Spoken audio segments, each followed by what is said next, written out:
I had seen him last when he was barely out of high school. Skinny, awkward, always lost in some video game or argument with his mother. Back then, he was just her son. Someone who didn't really exist in my world beyond the polite greetings exchanged in kitchens over coffee. But this time, when I opened the door to my friend's house and saw him standing there, taller, broader, his presence heavier, more deliberate, I felt something shift under my skin. It wasn't his face, though it had matured, sharpened around the jaw, softened near the eyes. It was the way he looked at me, as if he remembered me not as a friend of his mother's, but as someone worth noticing now. He smiled first, and I responded automatically, though my chest tightened with something I couldn't name. My friend greeted me with her usual light chatter, but my attention kept slipping.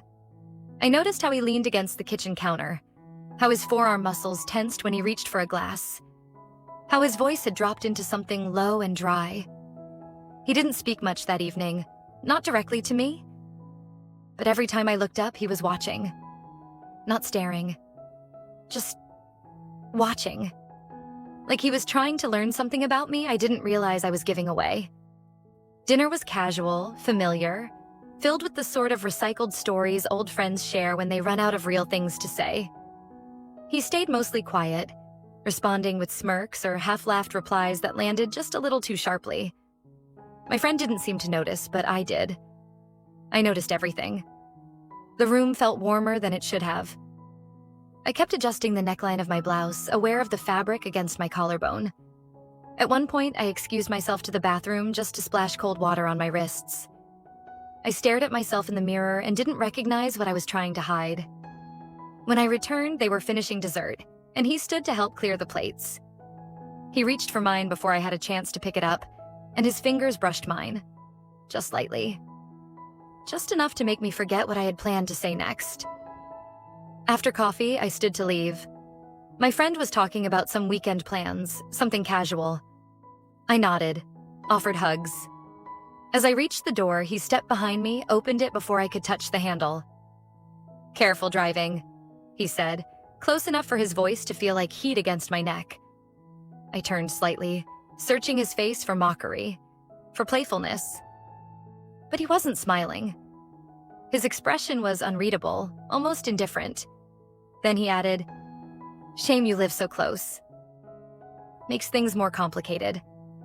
And with that, he stepped back, leaving the door open, his eyes finally looking elsewhere. In the car, my hands trembled slightly on the steering wheel. I told myself it was nothing, just a young man trying to be clever, testing boundaries that didn't exist. But that night, when I undressed in the bathroom, I found myself looking at my own body differently. Not critically, not even curiously, just with a certain attention I hadn't felt in years. I brushed my fingers over my collarbone the way I'd seen his eyes do earlier. I opened my underwear drawer and paused, staring at the white lace I hadn't worn in months.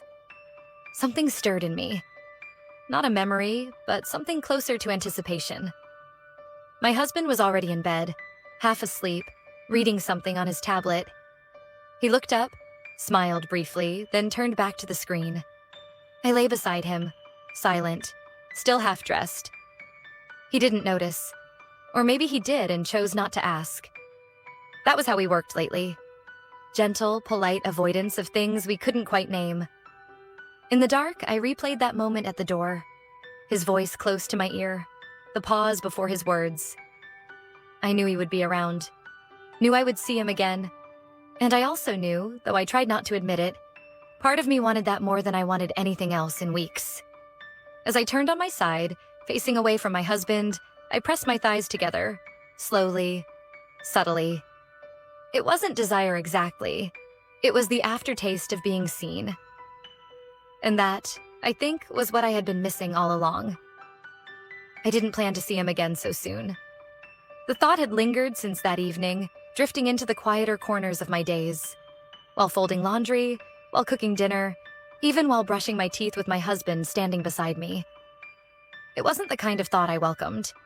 It felt like static beneath the surface, like the low hum of a light left on in another room. But life, in its quiet cruelty, seems to sense when something inside you is shifting. It was a Tuesday. I remember because it was laundry day. I'd left the house dressed carelessly. Cotton dress, no makeup, hair pulled back into something loose and forgettable. I stopped by my friend's place just to return a baking dish. I didn't plan to stay. I didn't even knock at first. Just let myself in through the back door the way I always had. She wasn't home. The house was still. I hesitated in the hallway, dish in hand, ready to leave it on the counter and slip back out unnoticed. But he was there. I hadn't heard him. He appeared suddenly at the edge of the kitchen, barefoot, holding a coffee mug, eyes still sleepy. "Hey," he said, voice rough from waking. "Didn't hear you come in." "I was just dropping this off," I replied quickly, lifting the dish slightly as if that explained everything. He stepped into the kitchen, leaned against the counter. His t-shirt clung in places that made it hard to keep my eyes where they belonged. He looked like he'd just gotten out of bed, not dressed for guests, and for a moment I felt foolish standing there. Married, nearly twice his age, holding a dish like some suburban cliché. "You want coffee?" he asked. I should have said no. Every part of me knew that. But I nodded. He moved slowly, unbothered. I stood at the edge of the kitchen, arms crossed, pretending not to notice how close he stood as he poured. He handed me the cup, our fingers brushing again. This time the contact didn't feel accidental. It lingered. We didn't sit. Just stood there, facing each other in the quiet of that too familiar kitchen. I sipped the coffee. It was strong, bitter. I didn't mind. "Wasn't expecting company," he said, studying me. "I wasn't planning to stay." "You always that spontaneous?" I raised an eyebrow. "Are you always this comfortable walking around half-dressed?"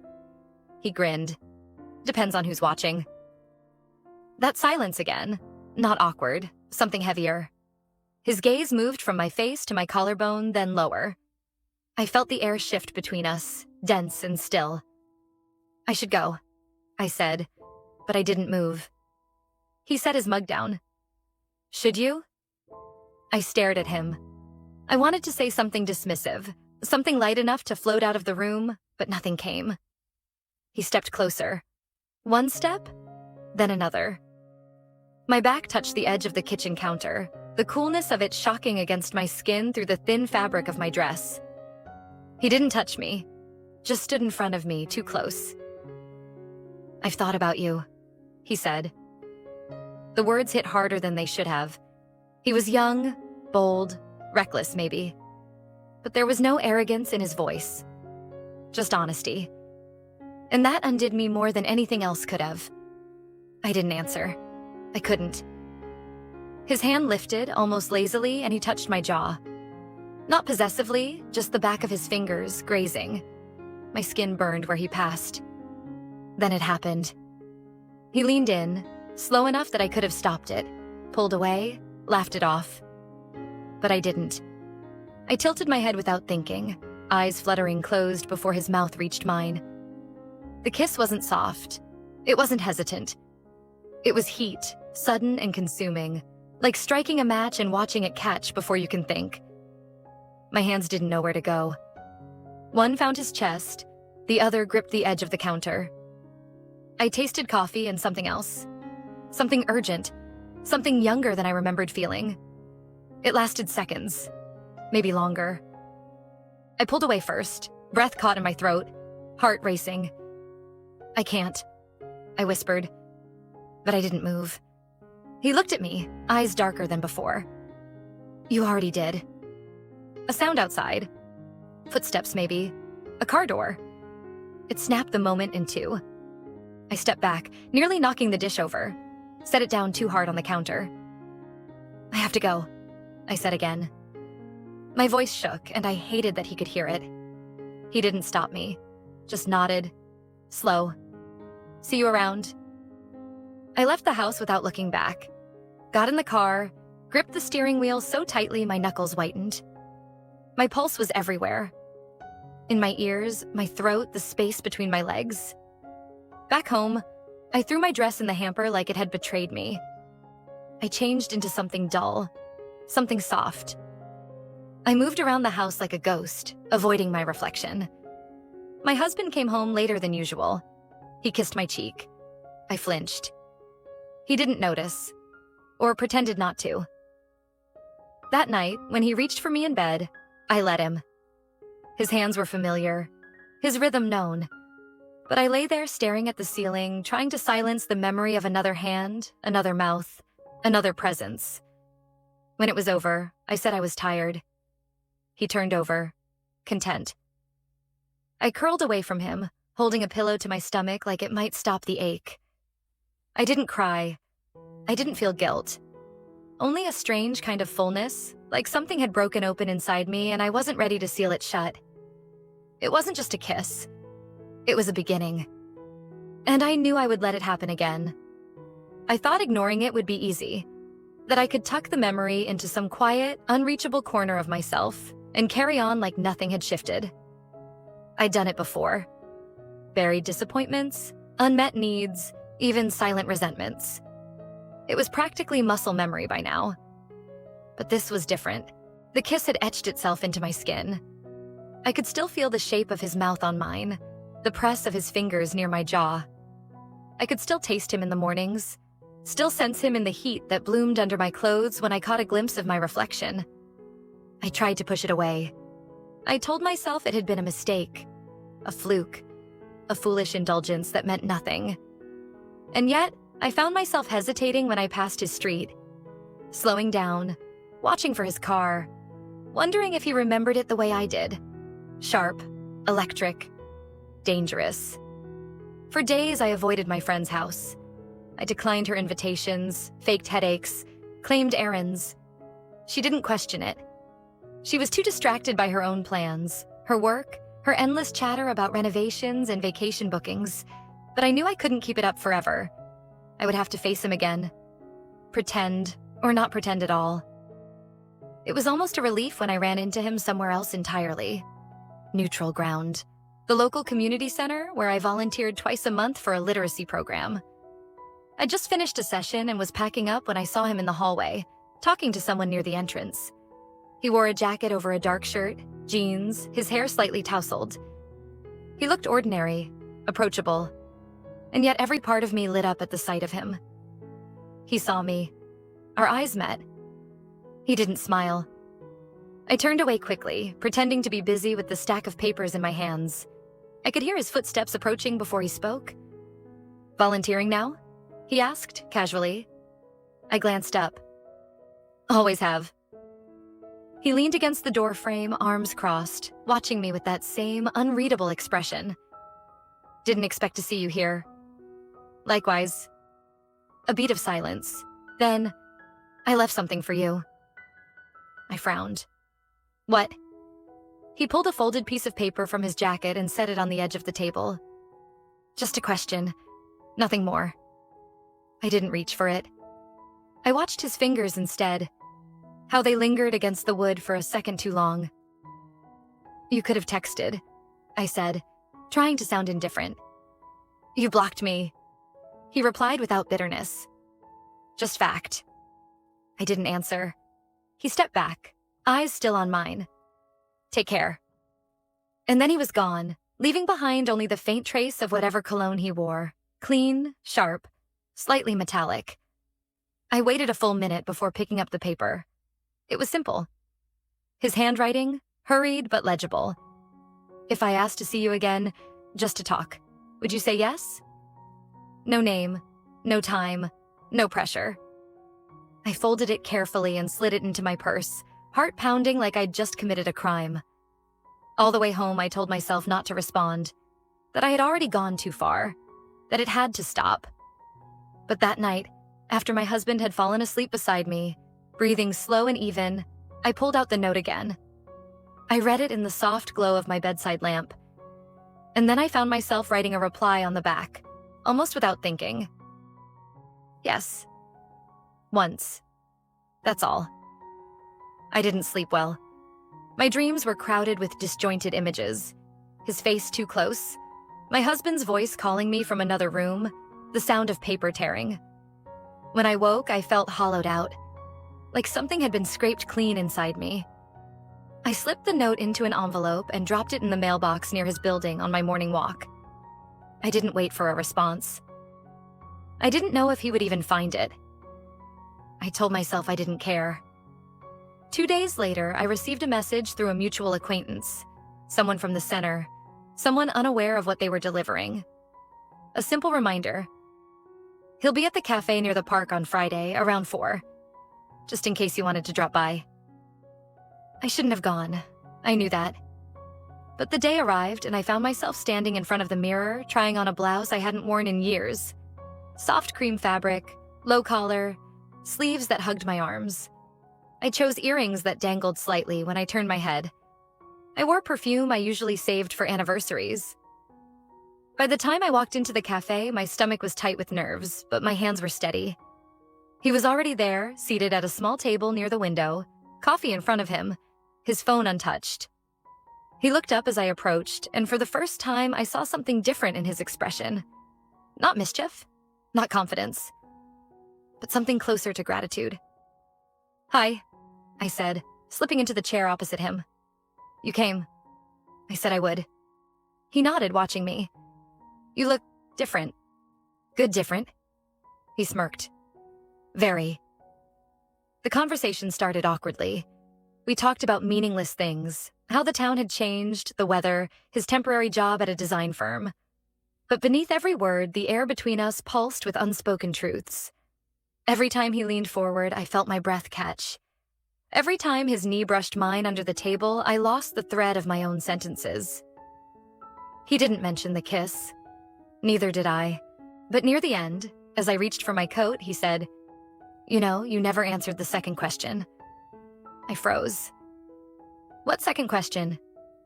He held my gaze. "Would you want it to happen again?" I stared at him, heart hammering. "I didn't ask it out loud," he added, "but I think you heard it anyway." I stood slowly, smoothing the front of my coat. "And what makes you think I didn't already answer?" He tilted his head. "Because you're still here." Outside, the late afternoon sun painted the pavement gold. The air was cool, but my skin burned beneath my blouse. I walked home without stopping, without looking back. That night, I stood in front of the mirror again before bed. I touched the earrings still dangling from my ears. I slipped off my blouse, folded it carefully, and placed it back in the drawer like a secret. My husband called from the bedroom, asking if I'd turned off the downstairs lights. I said yes, though I wasn't sure. I got into bed beside him, still wearing the scent of that cafe, still hearing the echo of a question I had answered not with words, but with the fact that I had shown up. And I knew. I wasn't going to stay away. I didn't tell him I would come. There was no message, no confirmation, no excuse prepared if I changed my mind. And yet, on Saturday morning, while I was still loading the dishwasher in the kitchen, I was already thinking about what I'd wear. The thought came uninvited, with the same familiarity as checking the weather or wondering if we had enough milk. Natural, fluid, dangerous. The truth is, I hadn't stopped thinking about him since the cafe. His question hadn't left me. It hung between my thoughts like a fog, obscuring things I used to see clearly. I moved through my routine like a well-programmed version of myself. Laundry, errands, polite conversations with neighbors. But beneath it, something stirred. Not guilt, not shame, just the growing ache of anticipation. By noon, I stood in front of my closet, unsure whether I was dressing for myself or for him. I chose white. A blouse I hadn't worn in years. It felt too soft, too light against my skin. I paired it with tailored jeans, low heels, and a coat I only wore when I wanted to feel seen. Not noticed? Seen? I told my husband I was meeting a friend for coffee. He didn't look up from his laptop. He asked if I'd be back by dinner. I said I wasn't sure. The cafe was further out this time, not our usual spot, not even close to where we lived. A neutral place. A little upscale. Quieter. I walked in and found him already seated, 2 cups in front of him. He didn't smile right away, just looked at me, slowly, from head to toe, then back to my face. That look lingered in my chest. "You wore white," he said. I sat down. "You asked for it without asking. And you answered without saying a word." He reached for his coffee. I watched the movement of his hands, remembered the way they had gripped the edge of the counter last time. We talked for a few minutes, casual things as always, just enough to pass for harmless. But his leg brushed mine beneath the table, and neither of us moved away. It wasn't planned. What happened next? Or maybe it was. Maybe both of us had quietly agreed, somewhere in the silence, that the moment had already arrived long before we admitted it. He stood first, said he wanted to show me something. A local gallery nearby, some pop-up event, he claimed. I followed, not because I believed him, but because I wanted to. The walk was short, just around the block, but every step made my breath shallower. He didn't touch me, didn't look at me more than necessary. But I could feel the tension rising like static between us. The gallery was closed. He paused in front of it and glanced at me with a hint of a smirk. Well, that's disappointing. I leaned against the wall, folding my arms. You knew it would be. Maybe. A long silence. Then he took a step closer. Just one. His hand reached out, brushing a strand of hair away from my cheek, and lingered there. His thumb grazed the line of my jaw. Slow, deliberate. I didn't stop him. I don't want to be careful, he said. I whispered, then don't. The kiss wasn't rushed this time. It built slowly, like something remembered rather than discovered. His mouth found mine with certainty, but no urgency. My hands went to his chest, fingers curling against fabric. I felt everything. His breath, his pulse, the heat between us that didn't ask for permission anymore. We didn't speak. There was nothing to say that wouldn't make it smaller than it was. Afterward, we walked back toward the cafe. I stayed close but didn't touch him.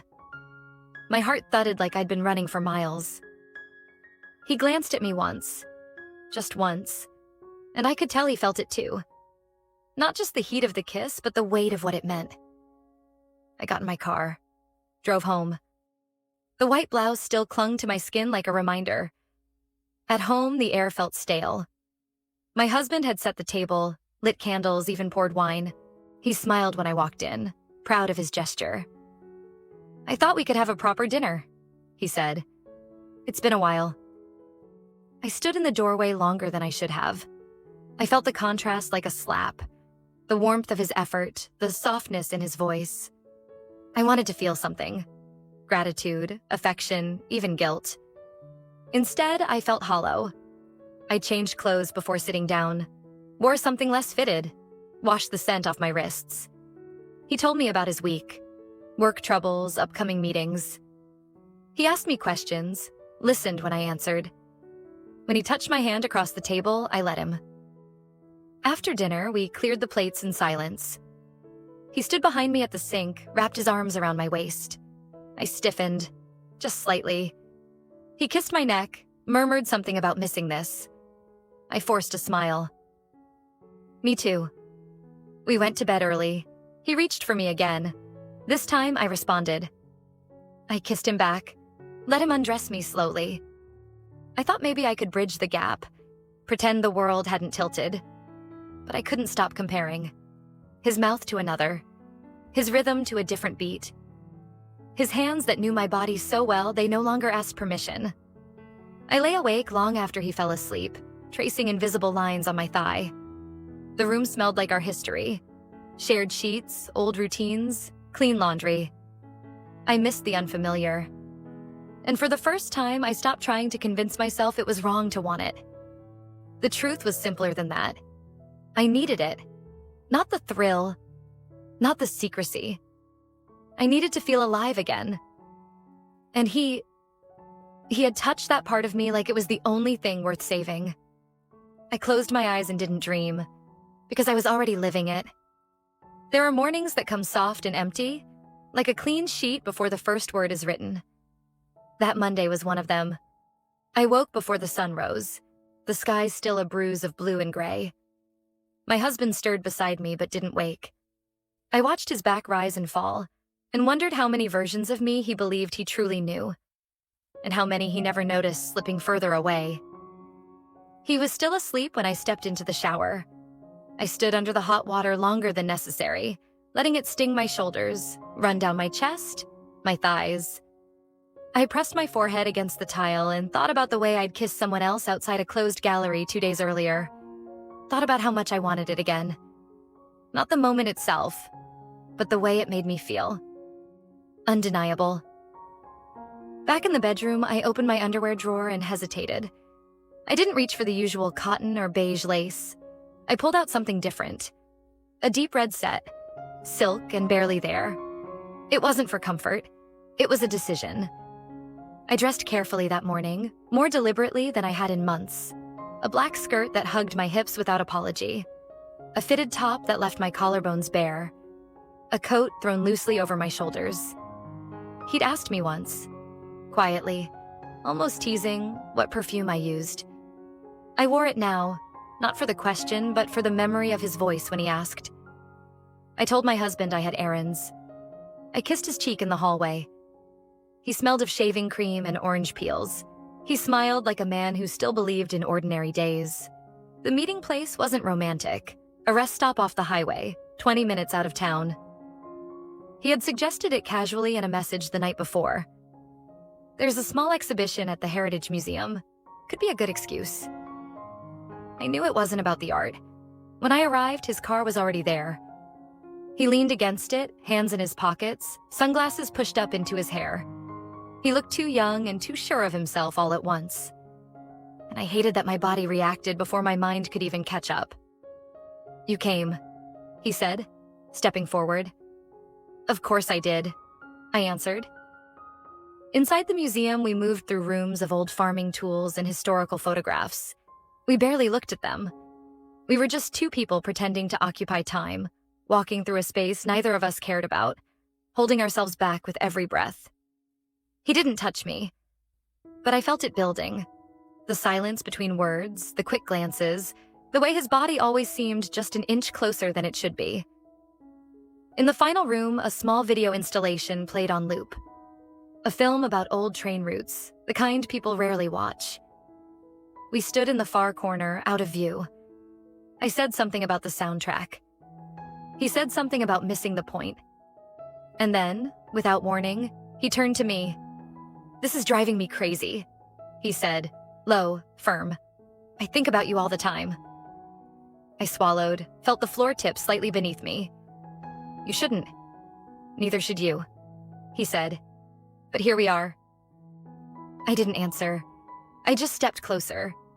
He didn't ask. I didn't hesitate. The kiss this time was different. No curiosity.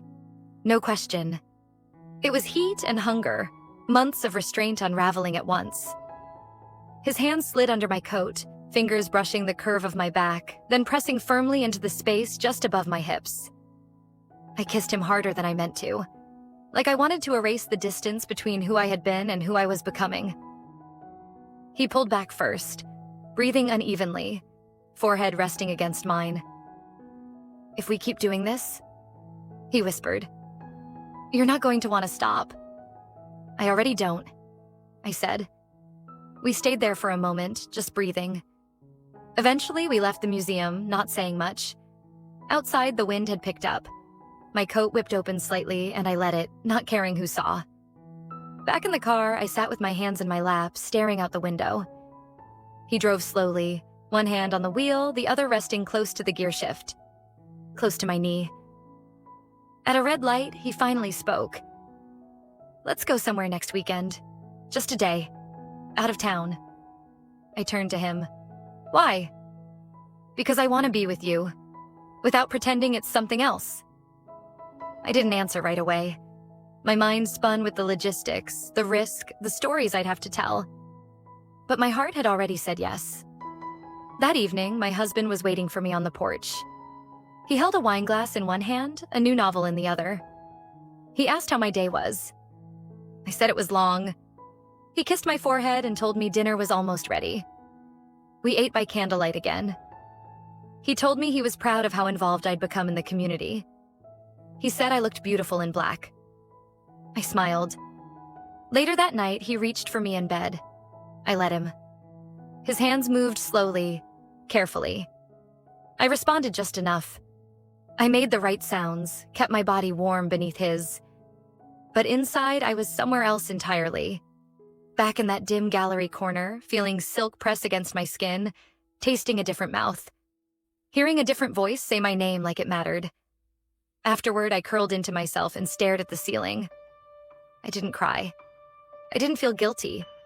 I only felt awake. And I knew that next weekend, I would go. In the days that followed, I behaved exactly as I was expected to. I made dinner, folded towels, answered emails.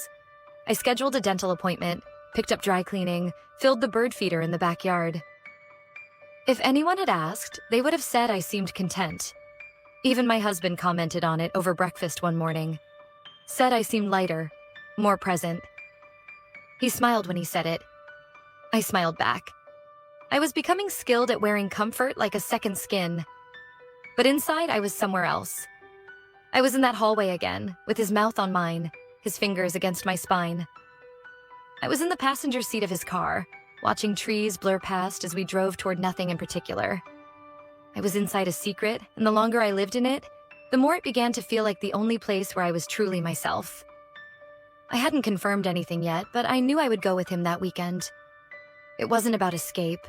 It wasn't rebellion. It was clarity.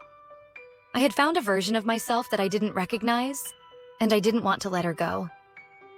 But even as I planned for what was coming, I told myself I had to make things right at home, or at least appear to.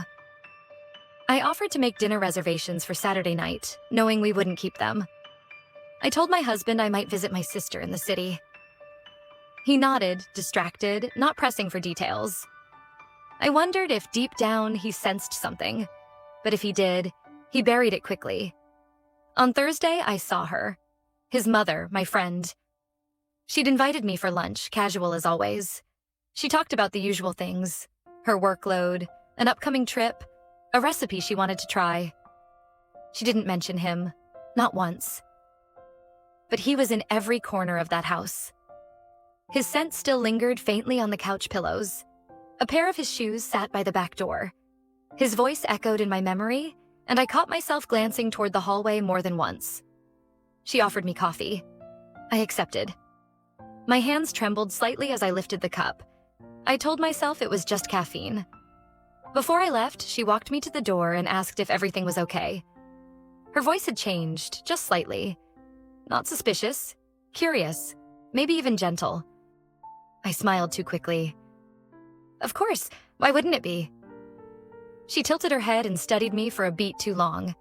Then she said, "You look different lately, like you're thinking a lot." I laughed, forced. Maybe I am.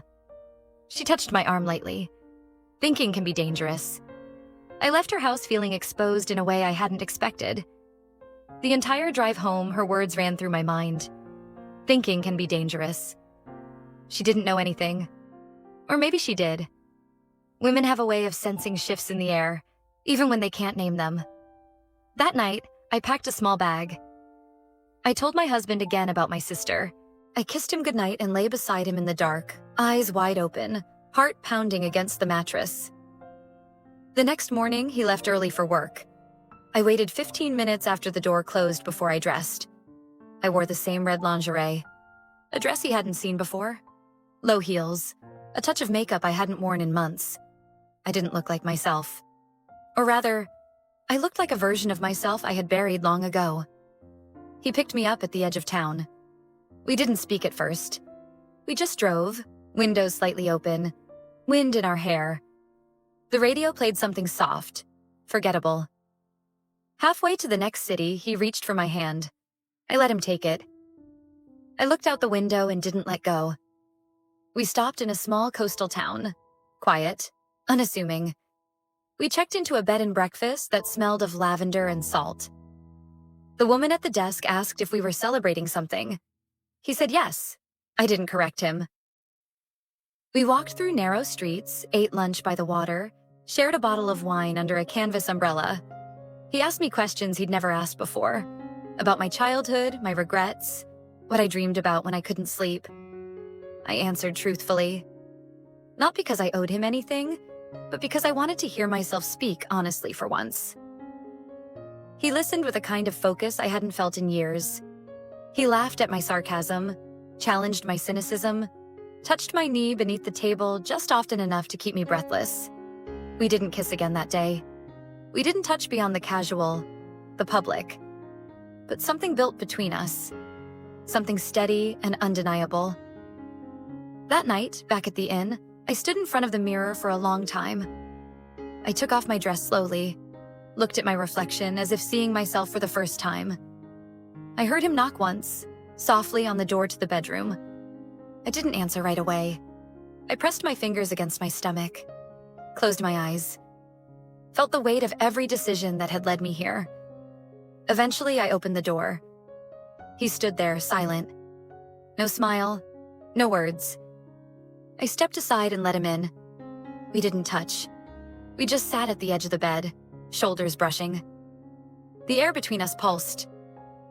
"I don't want to ruin your life," he said suddenly. I turned to him. "Then don't." He looked at me for a long time. Then he said, "I want more." I didn't know if he meant more time, more of me, or something else entirely. But I nodded. And that night, when we lay beside each other fully clothed, whispering fragments of ourselves into the darkness, I understood something I hadn't dared admit before. It wasn't about the physical. It never had been. It was about being known, seen, chosen. And in that small, rented room, far from everything familiar, I felt like I belonged to something again. Not to him, not to anyone, to myself. It was supposed to be the last time. That was the silent agreement, unspoken but hovering in the spaces between our conversations. A weekend away, a brief escape, and then we would return to our separate lives. Me to my husband, to my routines, to the safety of structure. He to whatever version of normal waited for him after me. But even as we parted on Sunday, when he kissed the top of my hand instead of my lips and held the door open without touching the small of my back, I knew he had only opened a deeper door. By Monday morning, I had slipped back into the rhythm of my home life. The kettle boiled at 7:10. The washing machine spun at 8:15. The neighbor's dog barked at 9 like clockwork. But I felt myself moving through it all like a borrowed body. My gestures were correct. My smiles were automatic. My husband kissed my cheek, complimented my hair, asked if I wanted to plan something for the weekend. I said, "Let's see how the week goes." He didn't press, but the part of me that had opened in that quiet coastal town, the part that had breathed beside him in bed without needing to speak, refused to be closed. He'd left behind a version of myself I didn't know I'd needed, and now I carried it like a secret under my skin. 3 days passed in silence. No messages, no invitations. I didn't expect one. I had told myself I needed the distance. I folded it into myself like a clean white sheet, convincing, reassuring. But by Thursday, the silence had changed. It wasn't space anymore. It was weight. A growing, restless ache that settled in my spine and tightened with every hour he didn't reach out. That evening, I walked without purpose. I passed through streets I'd known for years, but they felt unfamiliar. The shops, the lampposts, the hedges trimmed just so. Everything seemed faded, like props in a life I no longer fully occupied. My heels clicked softly against the pavement as I made my way to the park. I didn't plan to go there. My feet just took me. I sat on a bench near the path, beneath a row of bare-limbed trees. The wind carried the first hints of autumn. Damp leaves, the faint scent of smoke from somewhere unseen. I pulled my coat tighter and sat still, listening to the occasional rustle of joggers, dogs, conversations floating by. And then I saw him. He wasn't walking toward me. He wasn't even looking in my direction. He stood at the edge of the pond, hands in his pockets, watching the water ripple with a kind of stillness that hurt to look at. I didn't move. I didn't breathe. But something must have told him. Some invisible thread, some current of attention. He turned slowly and our eyes met. He didn't smile. He walked over without hesitation. Sat beside me like it had been arranged, like we hadn't left anything unfinished at all. "I didn't think I'd see you," he said. I looked at him, uncertain. "Why are you here?" He shrugged. "I come here sometimes. Think. You?" "Same." He turned his head to face me. Liar. I let out a breath that could have been a laugh or a sob, depending on how you listened. We sat there for a while, not speaking. The sun dipped lower, casting amber light across his face. He looked older in that light. Not because of age, but because of something worn into his expression. A longing, maybe, or a knowing. He broke the silence first.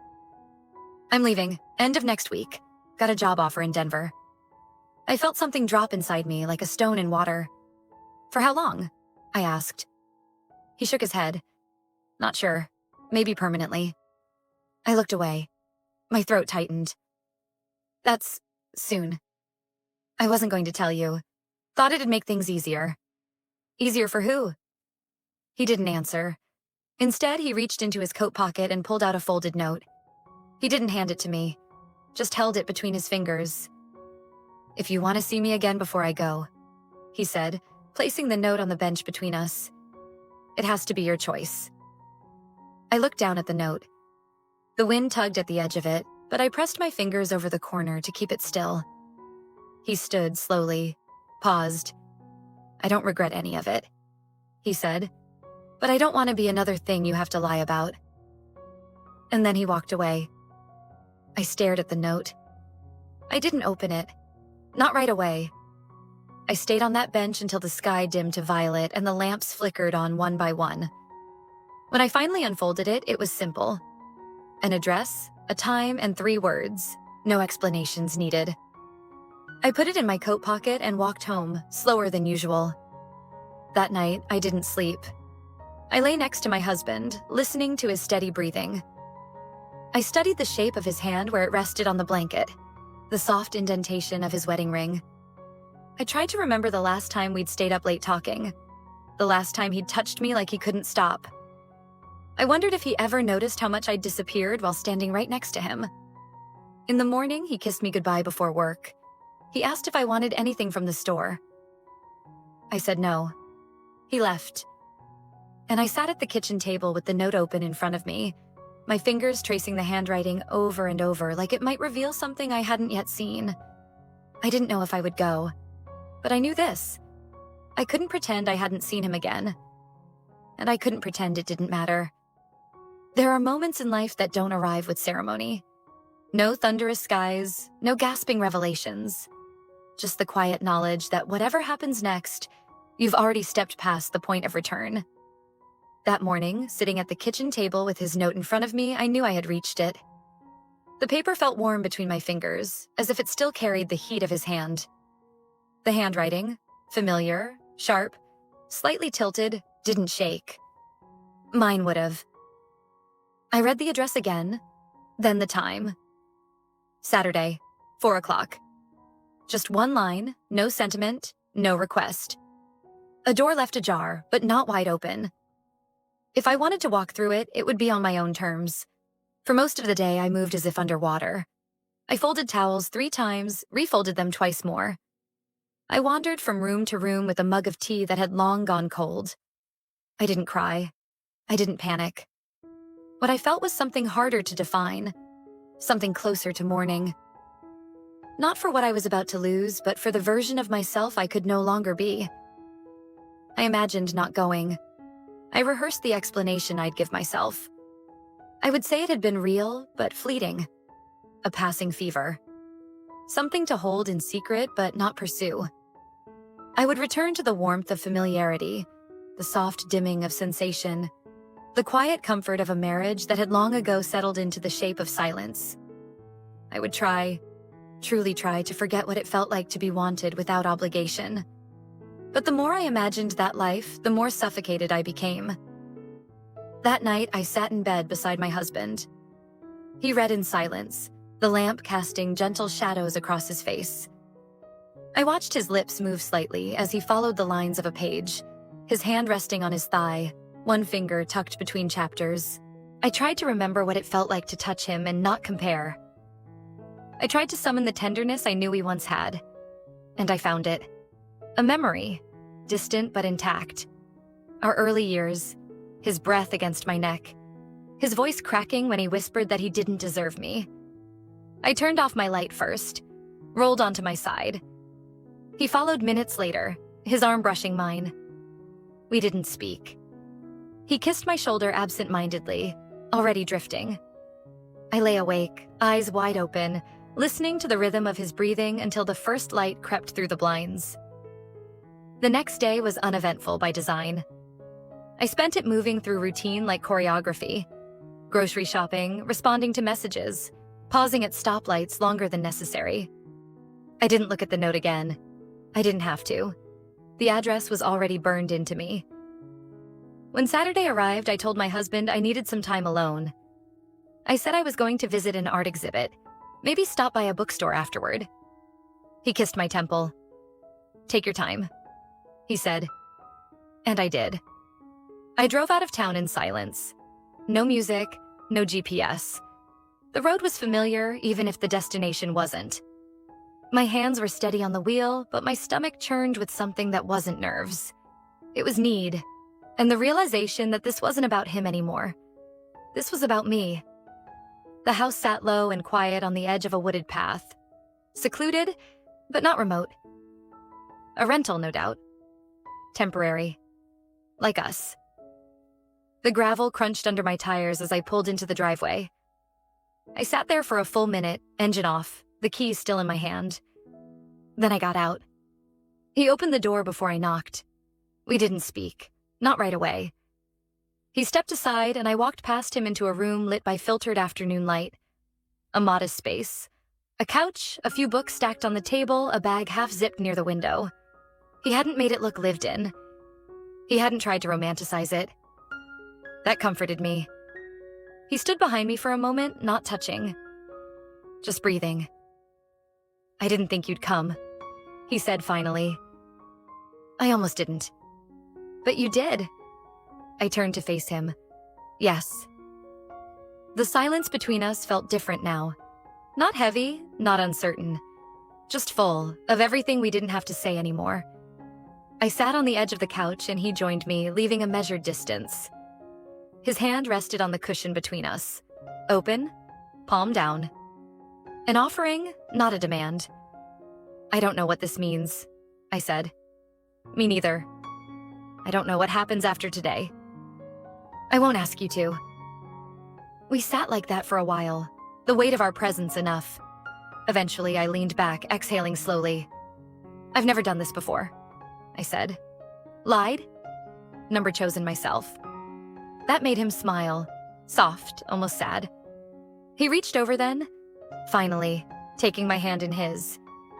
His thumb moved lightly over the edge of my wrist, the same way he'd once touched my jaw in the kitchen, back when none of this had yet happened. "I want you to know," he said, "that this doesn't have to become something else to matter." "It already matters," I said. "That's the problem." He kissed me. Not urgent, not hungry, just sure. And I kissed him back. Later we lay on the couch, legs entangled, not speaking. My head on his chest, his fingers brushing my arm in long, quiet strokes. We didn't talk about the future. We didn't talk about goodbyes. We just existed. Together. Suspended. At some point, he asked if I wanted to stay the night. I shook my head. "I need to go home." He didn't argue. He walked me to my car, his hand at the small of my back like it had always belonged there. The sky had turned the color of bruised fruit, dark and ripe. I opened the door, paused, looked up at him. "Will you call me?"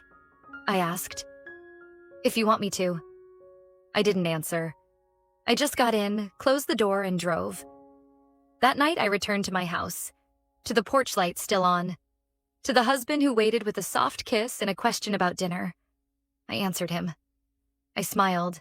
I asked about his day. I slipped into bed beside him, body still carrying the warmth of someone else's breath. And for the first time, I didn't feel torn. I felt whole, even if just for a moment. I once believed that returning meant undoing, that if I came home, stepped back into this life, this house, this marriage, I would somehow erase what had happened, as if the absence of him could cleanse the presence of us. But I know better now. You don't return the same. You carry things back with you. Quiet things, Unseen things. A glance. A heat. The shape of a name you no longer say aloud.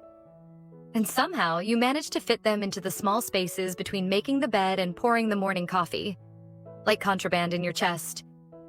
The following days were the most ordinary I had lived in months. They were also the most unbearable. The kitchen smelled of basil and dish soap. The radio hummed its usual soft news. My husband asked about books I hadn't read, movies I hadn't watched. I responded with nods, half answers, well-placed smiles. I didn't lie. Not in the traditional sense. I simply let the silences speak louder than the truth. But in the quiet, I carried the last image of him. Standing in the doorway of that rented house, his hand still warm from mine, his face too still, as if memorizing something he didn't dare ask me to give. I hadn't told him not to call. I also hadn't told him to. He didn't. I told myself it was better this way. We had said what needed to be said. The moment had passed. Or at least it had settled. Like dust in a room long undisturbed. One afternoon, my friend called. His mother. Her voice was as it had always been. Warm, practiced, laced with the kind of busy energy that kept conversations moving before questions could settle. He left, she said. Denver. Job came through. Packed in a weekend and was gone by Monday. You knew, right? Yes, I said, too quickly. You okay? She asked. It was a strange question, considering I wasn't the one saying goodbye. I'm fine. She paused, then added, He said you were kind to him. There was something in her voice, neither accusing nor curious. Just there. A statement floated into the open, allowed to hang. I hope so, I said. I tried to be. We ended the call without ceremony. She didn't press, but I sat with her words for hours after. You were kind to him. I wanted to laugh. Kindness hadn't felt like the right word. Not in the way I had touched him, wanted him, taken from him. But perhaps it was, because I had never tried to own him, only to meet him there in that quiet place where no one belonged to anyone, and everything felt like permission to exist more fully. A week passed, then another. He didn't call. I didn't write. Not because I didn't want to, but because what we had made couldn't be stretched into a different shape. It wasn't meant for distance, or translation. It had existed in that single season, brief, burning, complete in its incompleteness. One evening, my husband found me sitting outside with a glass of wine long after sunset. He stepped onto the porch, leaned against the railing, watching me for a moment in silence. You've changed, he said, quietly. I looked up. How? I don't know. Just, you're quieter. Not sad. Just somewhere else. I didn't answer. I didn't know how to. I wanted to tell him everything and nothing all at once. That he hadn't done anything wrong. That I had simply unraveled in the absence of something I hadn't known I was missing until I felt it again. He sat beside me. His hand found mine. I know I've let things drift, he said. I thought you liked the quiet. I thought we were okay. We were, I said. And maybe we still are. He nodded. I just don't want to lose you. I turned to him. He looked tired, but not from age or work. From trying to find something in me that I no longer wore on the outside. You haven't lost me, I said. And it wasn't a lie. But he hadn't fully found me either. Because I didn't belong in just one place anymore. I belonged in moments. In the way I chose my lingerie now with intention, even when no one would see it. In the way I walked into a room, aware of my own body. Not for how it looked, but for how it felt. In the way I touched my husband. Not out of duty, but out of choice, deliberate and slow, even if my mind sometimes flickered elsewhere. I made love to him the following night. Gently, with more presence than I had in months. He cried after, not sobbing, just silent tears that welled up and rolled down. He held me tighter than usual, as if he too understood something had shifted that neither of us could name. I didn't stop him. I let him hold me. I let him believe whatever story he needed to believe. And afterward, I stood in the bathroom alone, the mirror catching only the edges of my body. I didn't hate myself. I didn't love myself more either. But I understood myself. That weekend, I walked by the edge of the same park where we'd once met by accident. The leaves had begun to fall, crisp and curling at the edges. I passed the bench we'd shared and sat down without thinking. No one was waiting for me. But I felt him there. Not beside me. Not in some romantic, ghostly way, but in the space inside me that had opened when he first said, "Careful driving." I whispered, barely loud enough for the wind to carry. "Thank you. Not for the affair, but for returning me to myself. Even if just for a while. Even if only once."